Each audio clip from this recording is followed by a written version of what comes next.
എല്ലാവർക്കും നമ്മുടെ ജീവിതത്തിലെ വിലപ്പെട്ട ഒരു സായാഹ്നമാണ് എന്ന് ഞാൻ വിശ്വസിക്കുന്നു. അസാധാരണമായ ഒരു വിഷയം ഈ പ്രസ് ക്ലബിലെ ഈ ഓഡിറ്റോറിയത്തിൽ എനിക്ക് തോന്നുന്നതിന് മുമ്പ് ഒരിക്കലും ഇത്രയും സുപ്രധാനമായ ഒരു വിഷയത്തെ സംബന്ധിക്കുന്ന ഗ്രന്ഥകാരന്മാരും ഗ്രന്ഥവും ഒന്നിച്ചിവിടെ ഹാജരായിരിക്കുകയാണ്. രണ്ടുപേരെ ഞാൻ അഭിനന്ദിക്കുകയാണ്.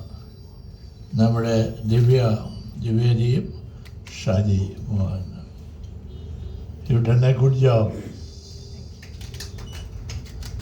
ഞാൻ ഈ പുസ്തകം നമ്മുടെ ജോയ് മാറ്റി പറഞ്ഞതുപോലെ അയാൾ അത്രയെങ്കിലും വായിച്ചു, ഞാൻ 3-4 പേജേ വായിച്ചുള്ളൂ. ഞങ്ങളെ ഈ രാഷ്ട്രീയക്കാർ വായനാശീലം വളരെ കുറവുള്ള ഒരു വർഗമാണ് രാഷ്ട്രീയക്കാർ. താങ്കളെപ്പോലെ ഒന്നും വായിക്കുകയില്ല. ആകെ രാഷ്ട്രീയക്കാർ ഇന്ന് വായിക്കുന്നത് പത്രങ്ങളാണ്. പത്രങ്ങളിൽ സെൻസിറ്റീവായിട്ടുള്ള വല്ല വാർത്തയുണ്ടെങ്കിൽ അത് വായിക്കുക. അതാണ് അവരുടെ ഏറ്റവും വലിയ വിജ്ഞാനകോശമായി ഇപ്പോൾ നിൽക്കുന്നതിന് നമുക്കൊന്നും ചെയ്യാൻ നിവർത്തിയില്ല. നമ്മുടെ ജനറേഷൻ്റെ പ്രത്യേകതയാണ്. എനിക്ക് വളരെ അത്ഭുതം തോന്നിയ ഒരുപാട് കാര്യങ്ങൾ ഇതിനകത്തുണ്ട് എന്നെനിക്ക് വരികൾക്കിടയിൽ കൂടി വായിച്ചപ്പോൾ തോന്നി. Indian philosophy, Indian revolution, on caste and politics. ഇതിൻ്റെ ഈ പുസ്തകത്തിൻ്റെ ആത്മാവ് ഈ വാചകങ്ങളാണ്, ഈ വാക്കുകളാണ്. ഇന്ത്യൻ ഫിലോസഫി വളരെ കോംപ്ലിക്കേറ്റഡ് ആയിട്ടുള്ള സങ്കീർണമായ ഒരു വിഷയമാണ്. ഇന്ത്യയുടേതായിട്ടുള്ള ഫിലോസഫിയാണ്. ഫിലോസഫി ജനറലല്ലാതെ ഇന്ത്യൻ ഫിലോസഫി 2 തരത്തിലുണ്ട്. ഇവരേത് ഫിലോസഫിയാണ് ഇവർ അംഗീകരിക്കുന്നത് എനിക്കറിയില്ല. ചാർവാകൻ പറയുന്ന ഫിലോസഫിയുണ്ട്. അത് തികച്ചും മെറ്റീരിയലിസമാണ്, ഭൗതികവാദമാണ്. ഈ പ്രപഞ്ചം കാണുന്നത് സൃഷ്ടിച്ചതുമെല്ലാം ഉടയതമ്പുരാനാണെന്ന് പറയുന്ന ഫിലോസഫി അല്ല. പ്രകൃതിയുടെ ഒരു പ്രത്യേക കാലഘട്ടത്തിൽ വന്ന സൃഷ്ടികളാണ് നമ്മളെല്ലാം കാണുന്നത്. അങ്ങനെ പറയുന്ന ഒരു വളരെ ഭൗതികമായിട്ടുള്ള കാര്യങ്ങളിലൂടെ ഇന്ത്യൻ ജനങ്ങളുടെ ഇടയിൽ വളരെ വളരെ നൂറ്റാണ്ട് കാലങ്ങൾക്ക് മുമ്പ് സഞ്ചരിച്ച ചാർവാകനുണ്ട്. ചാർവാകൻ നമ്മുടെ ഫിലോസഫിയിലെ വ്യത്യസ്തനായ ഒരാളാണ്, ഇന്ത്യൻ ഫിലോസഫി. അതുപോലെ യൂറോപ്യൻ രാജ്യങ്ങളുടെ ചരിത്രം എടുത്താൽ അതുപോലെ തന്നെ മെറ്റീരിയലിസം പറയുന്ന ഹെഗലിയൻ എന്ന് പറയുന്ന ജർമ്മൻ ഫിലോസഫർ. മാർക്സും എംഗൽസും ഹെഗലിയൻ്റെ ശിഷ്യന്മാരായി. അത് പക്ക മെറ്റീരിയലിസമാണ്. വേറൊന്നും അവർ പറയുന്നത് ഇത് എല്ലാം ആരെങ്കിലും സൃഷ്ടിച്ചതല്ല, ഇത് പ്രകൃതിയാണ്, ഇവിടെ ഉള്ളതാണ്, ഇവിടെ ഉണ്ടായിരുന്നതാണ്. അതിൻ്റെ അടിസ്ഥാനത്തിലാണ് ഹെഗലിയൻ ഫിലോസഫി ഡെവലപ്പ് ചെയ്യുന്നത്. യൂറോപ്പിൽ വലിയ വിവാദങ്ങൾ ഉണ്ടാക്കിയ ഫിലോസഫിയാണത്. പക്ഷെ ഹെഗലിയൻ ഫിലോസഫി അംഗീകരിച്ചുകൊണ്ടാണ് മാർക്സിൻ്റെ സിദ്ധാന്തം ഡെവലപ്പ് ചെയ്തത്. വിപ്ലവത്തിൻ്റെ അടിത്തറ ഹെഗലിയൻ ഫിലോസഫിയിലാണ്. യൂറോപ്പിൽ സോവിയറ്റ് റഷ്യയിലെ റവല്യൂഷൻ്റെ ബേസ്, അടിസ്ഥാനം ഹെഗലിയൻ റവല്യൂഷനാണ്. അവിടെ ദൈവമാണ് നമ്മൾ സൃഷ്ടിച്ചതെന്ന് നിങ്ങൾക്ക് സോവിയറ്റ് റഷ്യയിൽ പോയി പറഞ്ഞാൽ അവർക്ക് ഒന്നും മനസ്സിലാവില്ല. അവർക്ക് മനസ്സിലാവുന്നത് ഇതെല്ലാം ഭൗതികമാണ്, നമ്മൾ കാണുന്നതെല്ലാം ഒക്കെ അനുഭവപ്പെടുന്നത് മാത്രമാണ്, വിശ്വസിക്കാൻ കഴിയുന്നത്. നമ്മൾ കാണാത്തതും നമുക്ക് അനുഭവവേദ്യമല്ലാത്തതും വിശ്വസിക്കുക എന്ന് പറയുന്ന പമ്പര വിഡ്ഢിതരത്തിൻ്റെ ഫിലോസഫിയാണ് ഇന്ത്യൻ ഫിലോസഫി. ഇന്ത്യൻ ഫിലോസഫി ചാർവാകന അല്ല, അതിനുശേഷം വന്ന മനുവിൻ്റെ സിദ്ധാന്തമാണ്, മനുവിൻ്റെ സന്ദേശമാണ്. മനു ഇന്ത്യക്ക് നൽകിയ വലിയ സന്ദേശമാണ് മനുവിൻ്റെ ഫിലോസഫി. മനുവാണ് ഇന്ത്യൻ സംസ്കാരത്തിൽ ഈ ജാതി വ്യവസ്ഥ, ചാതുർവർണ്ണ്യം അടിച്ചേൽപ്പിച്ചത്. ആ കാലഘട്ടത്തിൽ ഇന്ത്യയിൽ ഒരു എതിർ ശബ്ദത്തിനൊന്നും യാതൊരു സാധ്യതയില്ല. ഒരു ടെററിസം പണ്ട് ഇവിടെ ഉണ്ടായിരുന്നു. ഇപ്പം പറയുന്ന കുറച്ച് മാവോ ടെററിസ്റ്റാന്നൊക്കെ പറഞ്ഞ ആളുകളെ വെടിവെച്ച് കൊല്ലുന്നുണ്ട്. അവർ ടെററിസ്റ്റൊന്നും അല്ല. യഥാർത്ഥ ടെററിസ്റ്റ് ചരിത്രത്തിൽ നോക്കിയാൽ കാണാം എവിടെയാണെന്ന്. ആ മനുവിൻ്റെ കാലം മുതൽ ബ്രാഹ്മണിസം, ചാതുർവർണ്ണയത്തിൻ്റെ ഒന്നാമത്തെ ജാതി ബ്രാഹ്മണന്മാരാണ്. ഒരു ജോലിയും ചെയ്യാതെ സുഖലോലുപന്മാരായി ജീവിക്കാൻ കഴിയുന്ന ഒരു സാമൂഹിക ശാസ്ത്രമാണ് ബ്രാഹ്മണിസം. ഒരു പണിയെടുക്കണ്ട. രാജകൊട്ടാരങ്ങളിൽ അവരെ ക്ഷണിച്ച് പൂജ നടത്തി അവർ പറയുന്ന കൽപ്പനകൾ അനുസരിച്ചാണ് രാജാവ് രാജ്യം ഭരിക്കുന്നത്. അങ്ങനെ അവരെ പഠിപ്പിച്ചു. അധ്വാനിക്കാതെ ചൂഷണം കൊണ്ട്, അതും ജനങ്ങളുടെ വിശ്വാസത്തിലെ ചൂഷണം കൊണ്ട് ജീവിക്കുന്ന ഒരു വിഭാഗമായിട്ട് ആ ബ്രാഹ്മണന്മാർ മാറിയത് അവരുടെ കുഴപ്പമല്ല, നമ്മുടെ പൂർവികന്മാരുടെ കുഴപ്പമാണ്. തിരുമേനി അങ്ങനെയൊന്നും ചെയ്യേണ്ട, ഞങ്ങൾ ചെയ്തോളാം എന്ന് പറയാം. അത് അതിരൂക്ഷമായി പ്രാകൃതമായ ആ ഇന്ത്യയിലെ ജാതി വ്യവസ്ഥ ദൃഷ്ടിയിൽ പോലും പെടുന്ന കുമാരനാശാൻ പാടിയത് ആ ജാതി വ്യവസ്ഥയുടെ ക്രൂരമായ മുഖമാണ്. കുമാരവീതികളിൽ ദുരവസ്ഥയും ചണ്ടാലഭിക്ഷയും എല്ലാം കാണുന്നത് ജാതിയാണ്. അസഹ്യമായ ജാതി വ്യവസ്ഥയാണ്. വഴി നടക്കാൻ പാടില്ല, പൊതുകിടൽ വെള്ളം കോരാൻ പാടില്ല. അതുകൊണ്ടാണ് ഇവിടെ ജോയ് മാത്യു പറഞ്ഞത് കോളനി എന്ന പേര് മാറ്റിയത് കൊണ്ട് നല്ല കാര്യമൊക്കെ വളരെ. കോളനി ഉണ്ടായത് എങ്ങനെ?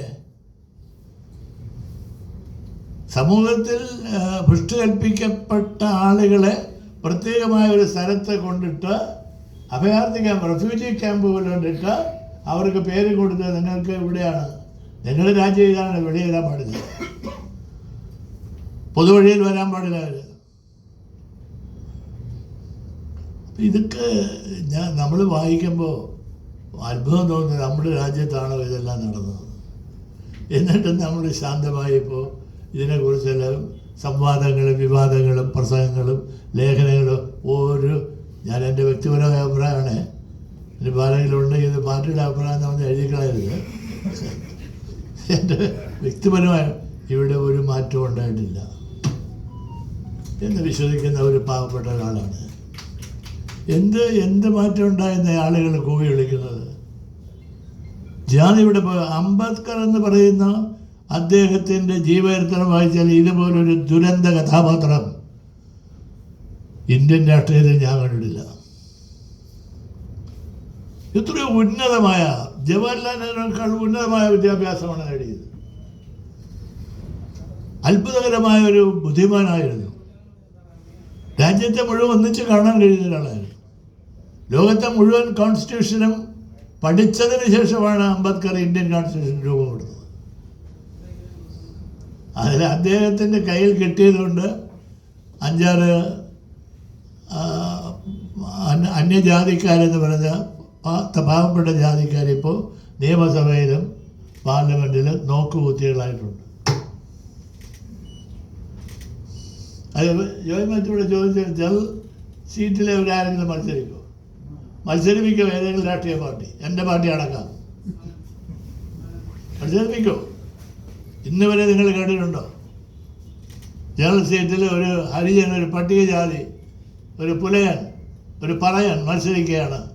എവിടെ മത്സരിക്കും? ജനറൽ സീറ്റിൽ. എന്ത് കാര്യം അവനാണെന്ന് ചോദിക്കും. അവനോട് മത്സരിക്കാത്ത കാര്യം? അവൻ്റെ സീറ്റ് വേറെ കൊടുത്തിട്ടുണ്ട്. നിങ്ങൾക്ക് കൂടെ വെളിയിൽ കൊടുത്തിട്ടുണ്ട്. നിങ്ങൾ ഇതിനകത്തുകാരണ്ട. ഈ കോളനി എന്ന് പറയുന്നത് സമൂഹത്തിൽ വെളിയിൽ കൊടുക്കുന്നതാണ്, കളരി കൊടുക്കുന്നതല്ല. കളരിയിൽ നമുക്കെല്ലാം കയറി ഉണ്ണാം. പക്ഷെ നമ്മൾ ഉണ്ടിട്ട് ഇല അറിയുന്ന സ്ഥലത്ത് കുറച്ച് ആളുകൾ ഇപ്പോൾ ഉണ്ട്. അവരാണ് ഈ കോളനിക്കാർ. ഇന്ന് അതിൽ ചെറിയ മാറ്റങ്ങൾ ഉണ്ടായി എന്ന് നമ്മൾ കാണുമ്പോഴും അത് മാറ്റമുണ്ടായിട്ടില്ല. ഇപ്പോൾ ഒരു വലിയ വിവാദം നടക്കുന്നു. നരേന്ദ്രമോദി പ്രധാനമന്ത്രി അതിന് യാതൊരു കാരണവശാലും അംഗീകരിക്കില്ല എന്ന് പറയുന്നത് ജാതി സെൻസസ് നടത്തണം. ഞാൻ അതിനെ പിന്തുണയ്ക്കുന്ന ഒരാളാണ്. ജാതി സെൻസസ് എടുത്താൽ അറിയാം എന്താണ് ഇന്ത്യയുടെ സ്ഥിതി എന്ന്. പണ്ടിതുപോലെ മുസ്ലിങ്ങൾക്ക് ഒന്നും കിട്ടുന്നില്ല എന്ന് പറഞ്ഞ് പാർലമെൻറ്റിൽ ഒരുപാട് വെള്ളം ഉണ്ടാക്കിയപ്പോഴാണ് ഒരു കമ്മീഷൻ വന്നു. ആ കമ്മീഷൻ റിപ്പോർട്ട് കൊടുത്തു. ആ റിപ്പോർട്ട് പുറത്തു വന്നില്ല, പക്ഷേ കുറേശ്ശെ അത് വെളിയിൽ വന്നു. ആ റിപ്പോർട്ടിൻ്റെ ഉള്ളടക്കത്തിൽ അവർ പറയുന്നത് ഇന്ത്യയിലെ ഷെഡ്യൂൾ കാസ്റ്റിനേക്കാൾ ഗതികേടാണ് ഇന്ത്യയിലെ മുസ്ലിങ്ങൾ. അവരുടെ ജോലിയിൽ, ജുഡീഷ്യറിയിൽ, ഗവൺമെൻറ് സംവിധാനങ്ങളിൽ, മന്ത്രിമാരിൽ, എക്സിക്യൂട്ടീവ് ഓഫീസേഴ്സ് എല്ലാ കണക്കുകളും പരിശോധിച്ചു. അതിനെ സംബന്ധിച്ച് ഗൗരവമായ ഒരു ചർച്ച ഇന്ത്യയിൽ ഒരിടത്തും പിന്നെ നടന്നില്ല. ഇന്ത്യയുടെ ഈ പൊതുസ്ഥിതിയുടെ ചില കാര്യങ്ങൾ മാത്രമാണ് ഞാനിവിടെ പറയാൻ ഉദ്ദേശിക്കുന്നത്. ഒരു കാര്യം ഞാൻ ഈ ബുക്ക് എഴുതിയ ആളുകളോട് അഭ്യർത്ഥിക്കുകയാണ്. നിങ്ങൾ ഇതെങ്ങനെയാണെന്ന് അറിയില്ല, കാസ്റ്റ് പോളിറ്റിക്സാണ് ഇന്ത്യയിലെ ഇന്നത്തെ ശാപം. കാസ്റ്റ് വളരെ പവർഫുള്ളാണ്. നിങ്ങൾ 4 ഇലക്ഷൻ എന്നവരാണ് ഞാൻ, ഈ പാവപ്പെട്ട ഞാൻ. അവസാനം ഈ പാർലമെൻറ്റ് ഇലക്ഷൻ ഞാൻ നിന്ന് കഴിഞ്ഞതാണ്. അപ്പോൾ ഇത്തവണ എൻ്റെ പാർട്ടിക്കാരൻ ഇപ്പോൾ മനസ്സിലായില്ല. എന്താ ഇവിടുത്തെ തിരുവനന്തപുരത്തെ പ്രബുദ്ധമായ ജനങ്ങൾ പാടില്ലാത്ത കാര്യങ്ങൾ ചെയ്യുന്നവരെ ജയിപ്പിക്കുന്നു. അതല്ലേ ഇവിടെ നടന്നത്. എന്ത് എത്തിക്സാണ് ഉള്ളത്? ഈ ആളുകൾ വോട്ട് കൊടുത്ത് ജയിച്ച ആളിന് എന്ത് എത്തിക്സാണ് ഉള്ളത്? എന്ത് മോറൽസാണ് ഉള്ളത്? അപ്പോൾ ഇപ്പോൾ രാഷ്ട്രീയത്തിൽ മോറൽസായിട്ട് എത്തിക്സ് ഒന്നും ആവശ്യമില്ല. You try to earn money, you can capture even CM post or MP post. So money is very powerful, and they cast our philosophy. Mohan philosophy onto the guys. If you have money, philosophy will come behind it. Money is everything now. This is the society. Indian society അതാണ് ഇപ്പോൾ.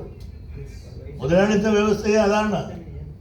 നിങ്ങൾക്ക് മന്ത്രിമാരെ വിലയ്ക്ക് വാങ്ങാം, MLA-മാരെ വിലയ്ക്ക് വാങ്ങാം, പണമുണ്ടെങ്കിൽ government ഉണ്ടാക്കാം, നിങ്ങൾക്ക് ഇലക്ഷൻ ജയിക്കാം, പാർലമെൻറ്റിലെത്താം. ഇന്നിപ്പോൾ പാർലമെൻറ്റിൽ പാസ്സായി ജയിച്ചു പോയിരിക്കുന്നതിൽ 80% ശതകോടീശ്വരന്മാരാണ്. ഇവരെ വെച്ചാണ് ഇന്ത്യയിലെ ജനാധിപത്യം.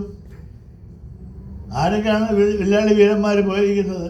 വടക്കേ ഇന്ത്യയിലൊക്കെ പോയി കണക്കെടുത്താൽ അറിയാം. സ്വന്തമായ വിമാനങ്ങളും എയർപോർട്ടുകളും എല്ലാം സ്വന്തമായി സമ്പാദിച്ചവന്മാരല്ല MP വരെ ജനപ്രതിനിധികളായിട്ടിരിക്കുകയാണ് ജനക്ഷേമ പ്രവർത്തനം നടത്താൻ. അതാണ് നമ്മുടെ ഇന്ത്യൻ പാർലമെൻറ്റ് ഈ ബൂർഷ്വാ പാർലമെൻ്ററി സിസ്റ്റത്തിൻ്റെ കുഴപ്പം. അതാണ്. ഇത് വലിയ സ്വാതന്ത്ര്യം കിട്ടി മഹാത്മാഗാന്ധി സ്വാതന്ത്ര്യം വാങ്ങിച്ചതെന്നെല്ലാം ഞാനതൊന്നും നിഷേധിക്കുന്നില്ല. ഞങ്ങളുടെ ഇന്ത്യയിലെ ആദ്യത്തെ സെക്രട്ടറിയായ കമ്മ്യൂണിസ്റ്റ് പാർട്ടിയുടെ സെക്രട്ടറിയായ PC ജോഷിയും ഗാന്ധിയും തമ്മിൽ നടത്തിയ സംഭാഷണം ഈ ബുക്കിൽ കോട്ട് ചെയ്തിട്ടുണ്ട്. അവർ തമ്മിൽ ചോദിക്കുന്ന ചില ചോദ്യങ്ങളുണ്ട്.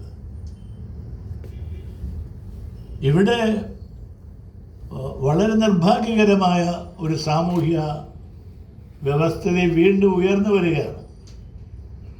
നമ്മൾ ആത്മവഞ്ചനയാണ് നടത്തുന്നത്. വിപ്ലവം എന്ന് പറയുന്നത് റെവല്യൂഷൻ അവർ പറയുന്നുണ്ട്. റെവല്യൂഷൻ വാക്ക് ഇതിനകത്തുണ്ട്. റെവല്യൂഷൻ നടക്കണമെങ്കിൽ നമ്മുടെ അംബേദ്കർ പറഞ്ഞിരിക്കുന്നത് നിങ്ങൾ ആദ്യം ഇന്ത്യയിലെ ജാതി വ്യവസ്ഥയുടെ അത് അടിച്ച് പൊട്ടിക്കണം. ഈ ജാതി വ്യവസ്ഥ ഇന്ത്യയിൽ നിൽക്കുന്നിടത്തോളം കാലം ഇന്ത്യയിൽ ഒരു സാമൂഹ്യ വിപ്ലവം സാധ്യമല്ല. നിരാശനായിട്ടാണ് അദ്ദേഹം മടങ്ങിയത്, നിരാശനായിട്ടാണ് പോയത്. വേദനയോടുകൂടിയാണ് അദ്ദേഹം അതൊക്കെ എഴുതിയിരിക്കുന്നത്. അദ്ദേഹത്തിൻ്റെ ജാതിയിൽപ്പെടുന്ന, അങ്ങനെ പറയാൻ പാടില്ല, ആളുകൾക്കൊരു ഇത്ര ശതമാനം ഭരണഘടനയിൽ വാഗ്ദാനം ചെയ്തിരിക്കുന്നത് കൊണ്ട് മാത്രം ഭരണഘടന മാറ്റണമെന്ന് കുറച്ച് ആളിലൂടെ പറഞ്ഞല്ല കഴിഞ്ഞ കാലത്ത്. ഇത് മാറ്റണം എന്താ പറയാത്തത്? ഇപ്പം കൊടുത്തിരിക്കുന്ന സംവരണം പോരാ, അവർ കൂടുതൽ 50% കൊടുക്കണം. പട്ടികജാതി പട്ടികവർക്കാർ 50% എല്ലാ പാർലമെൻറ്റിലെ നിയമസഭയിലല്ല. എന്താ കൊടുക്കാത്തത്? പിന്നെ അവർ പറയുന്നത് വലിയ സംവരണം കൊടുക്കുന്നതാണ്. സംവരണത്തിൻ്റെ ഗതിയായ അത് വേറെ വിഷയമാണ്, ഞാനിവിടെ പറയുന്നില്ല. അപ്പോൾ ഫിലോസഫി എന്ന് പറയുന്നത്, ഇന്ത്യൻ ഫിലോസഫി നമ്മുടെ ഒരു റെവല്യൂഷന് തടസ്സമുണ്ടാക്കുന്ന ഫിലോസഫിയാണ്. റെവല്യൂഷൻ എന്ന് പറയുന്നത് നിലവിലുള്ള സാമൂഹ്യ വ്യവസ്ഥയെ പാടെ മാറ്റുക, പുതിയൊരു വ്യവസ്ഥ ഉണ്ടാക്കുക. റെവല്യൂഷൻ നടത്തുന്നത് ആളുകൾ ഒരു അമെൻമെൻറ്റിന് വേണ്ടിയല്ല, ഒരു കോംപ്രമൈസിന് വേണ്ടിയല്ല. നിങ്ങളുടെ ഈ വ്യവസ്ഥയെല്ലാം ഇരിക്കട്ടെ, ഞങ്ങൾ കൂടെ ഇതിൻ്റെ കൂടെ ഞങ്ങൾക്ക് കൂടെ ഒരു ഷെയർ കിട്ടിയാൽ മതി എന്ന് പറയുന്ന മഹാത്മാഗാന്ധിയുടെ സന്ധി സംഭാഷണമല്ല റെവല്യൂഷൻ. ഗാന്ധിസം റെവല്യൂഷനുമായിട്ട് യാതൊരു ബന്ധമില്ല.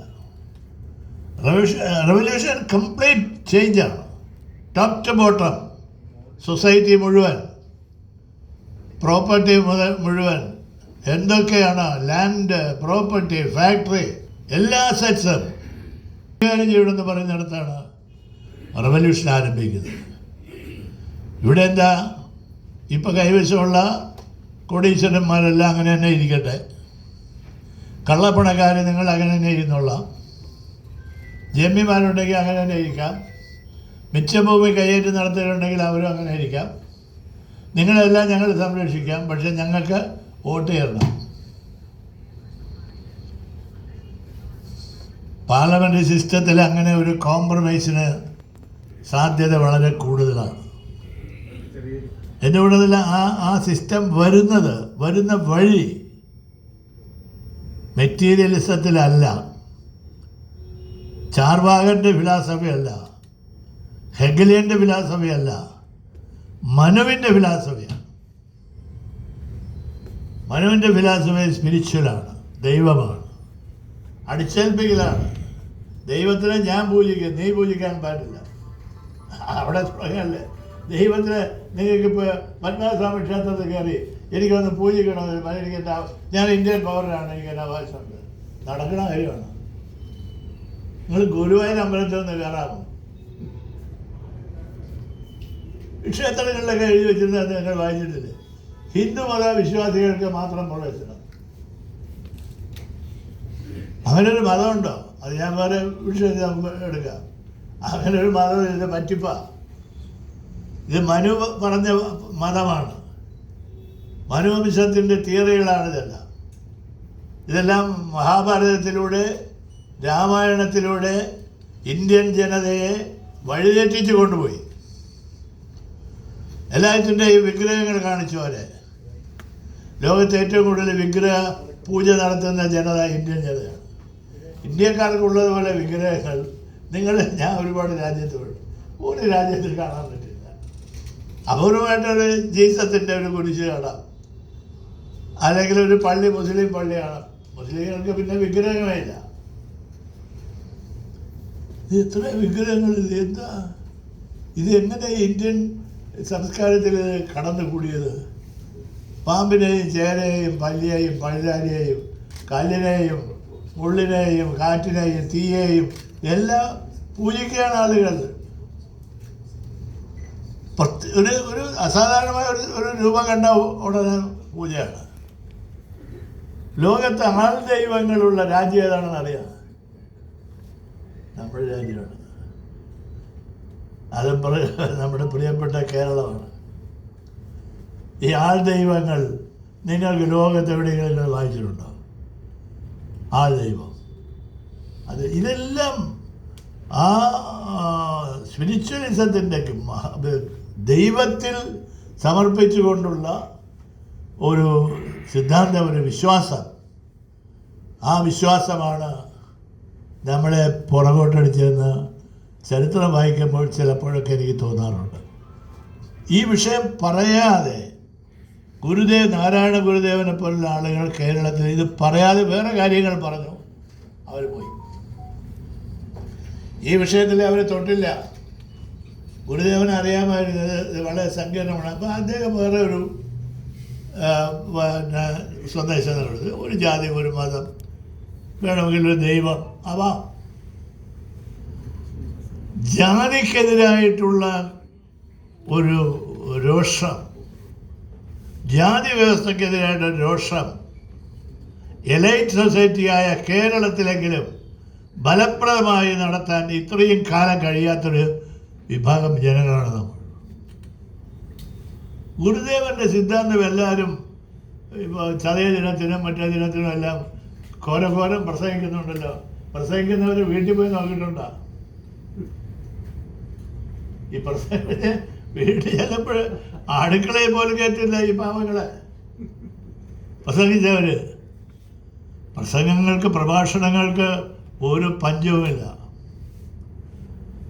ഒന്നാന്തരം ഫൈറ്റ് നടന്നിട്ടുണ്ട് ഇവിടെ. ഒന്നാന്തരം അയ്യങ്കാളിയായാലും ഗുരുദേവനായാലും അവരെല്ലാം നന്നായിട്ട് ഫൈറ്റ് ചെയ്തവരാണ്. ആ ഫൈറ്റിംഗ് ഫോഴ്സ് നമുക്ക് എവിടെയോ നഷ്ടപ്പെട്ടു.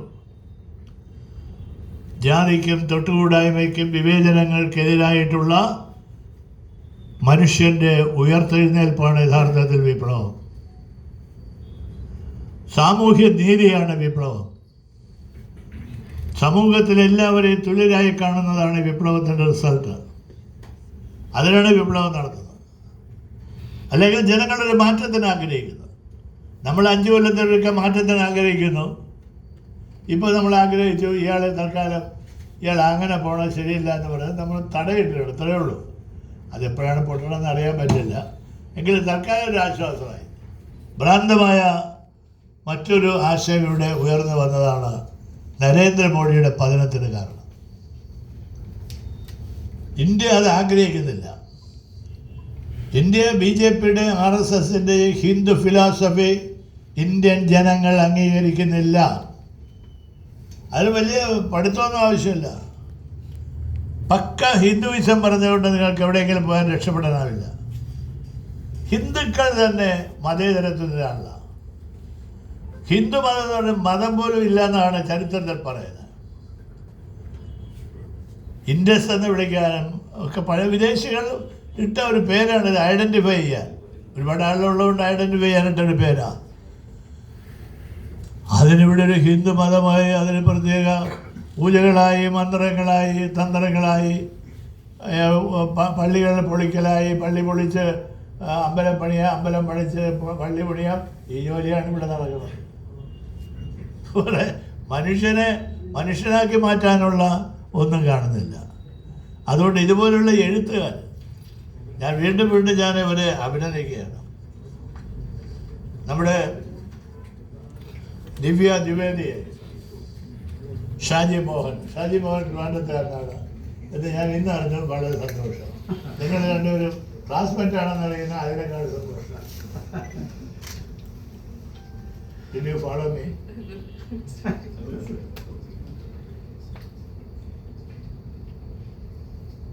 Congratulations once again. See you go ahead. This is the way. നിങ്ങളുടെ ഈ പുസ്തകത്തിന് ഒരു പ്രത്യേകതയാണ്. ഞാൻ വായിച്ചെടുത്തോളാം. ആരും തൊടാത്ത വിഷയമാണ്. It's a very rare subject you are dealing. It is good.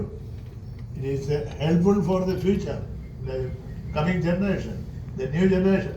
But unfortunately, new generation is also far away from us.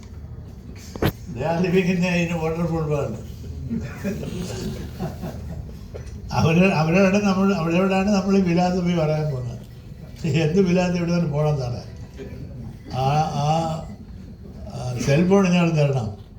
നിങ്ങളുടെ philosophy ഇതാണ് ഇന്നത്തെ നമ്മുടെ ഒരു വലിയ ദൗർബല്യം. അതാണ്. നല്ല ഫൈറ്റ് കൊണ്ട് മാത്രമല്ല, നല്ല ഡിബേറ്റ് കൊണ്ട് മാത്രമല്ല, സമൂഹത്തിലാകെ നിങ്ങൾ ഇത്രയും പേര് വന്നത് ഞാൻ വിശ്വാസിനെ അഭിനന്ദിക്കുന്നത്. അദ്ദേഹമാണ് ഇവിടെ സംഘടിപ്പിച്ചത്. ഞാൻ പറഞ്ഞവിടെ ആണെന്ന് വരില്ല. അപ്പോൾ വിശ്വാസം പറഞ്ഞില്ല, സാറ് പത്താമത് ആളിലൊക്കെ വരുന്നതാണ്. എനിവേ ഞാൻ വിശ്വാസം അഭിനന്ദിക്കുന്നത്.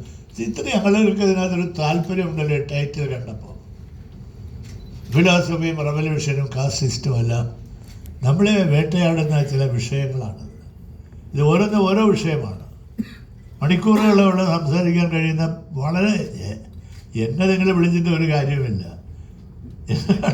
പ്രഗത്ഭമതികളായ സമൂഹത്തിൽ ഉന്നത സ്ഥലങ്ങളിലിരിക്കുന്നവരൊക്കെ വിളിച്ചാൽ അതിൽ പത്രത്തിൽ 4 വരിയൊക്കെ വന്നാൽ അതിൽ കൂടെ നിങ്ങളുടെ പുസ്തകത്തിലും നിങ്ങളുടെ വിൽപ്പനയ്ക്ക് സഹായിക്കും. ഞാനിച്ചൊരു ഓർഡിനറി പൊളിറ്റീഷ്യൻ, എനിക്ക് വേറെ ഒന്നുമില്ല. അദ്ദേഹത്തിനാണെങ്കിൽ സിനിമയുടെ ഒരു ആരോഗ്യമുണ്ട്, നമുക്കറിയില്ല. എല്ലാവർക്കും എൻ്റെ വിപ്ലവ അഭിവാദനങ്ങൾ. ഞാനിത് ഉഗ്രമായ ഒരു പുസ്തകമായി തന്നെ കാണും. ഞാൻ മുഴുവൻ വായിക്കാം, ഞാൻ 3-4 ചേട്ടൻ വായിച്ചുള്ളൂ. പക്ഷെ ഭയങ്കര ഇൻട്രസ്റ്റിംഗ് ആയിട്ട് തോന്നി എനിക്ക്. ഞാൻ ഒരുപാട് പുസ്തകം വായിക്കുന്ന ഒരുത്തിലാണ്. ഇത് വായിച്ചപ്പോൾ എനിക്ക് മുഴുവൻ വായിക്കണമെന്ന്, പക്ഷേ എനിക്ക് കുറച്ച് എൻ്റെ കുടുംബപരമായ ചില പ്രശ്നങ്ങളുള്ളതുകൊണ്ട് എനിക്ക് ഒരു പീസ് ഓഫ് മൈൻഡ് കിട്ടിയതായിരുന്നു വായിക്കാൻ. അതുകൊണ്ടാണ് definitely I will complete the reading. ഇനിയും whatsoever you come with a new book, the same person. Okay, we will wait for you. Thank you.